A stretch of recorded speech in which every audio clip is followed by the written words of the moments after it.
At this rate, he'd never walk again.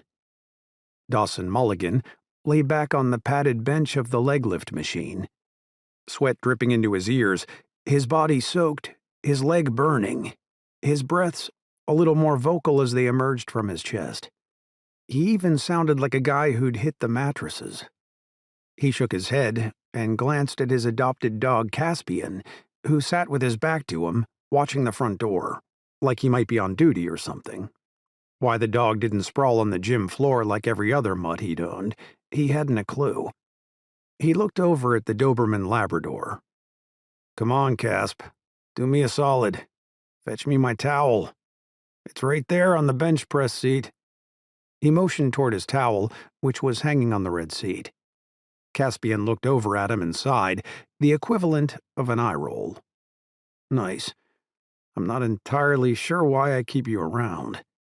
The dog's tail thumped once, twice. Dawson moved his foot so that it rested on top of the pad, set his watch, then closed his eyes against the burn and let his knee sink down to a straightened position. 3 minutes of burning hellfire raking through him, the crowning finale of his daily, no, 3 times daily, PT.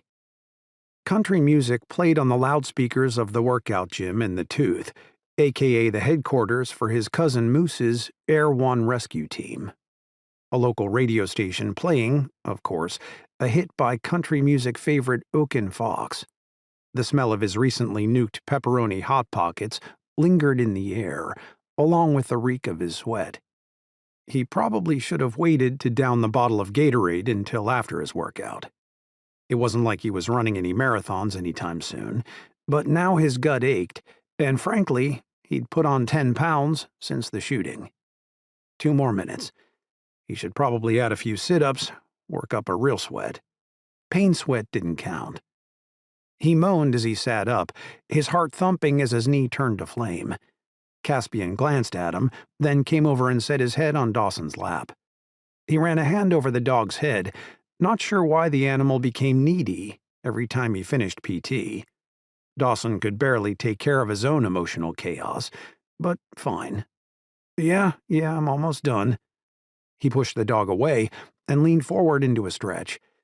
His legs started to tremble. 1 minute. "Hey, boss." Caspian let out a bark as his former partner, Flynn Turnquist, walked through the door, her copper hair pulled back in a tidy bun, her green-eyed gaze taking Dawson in.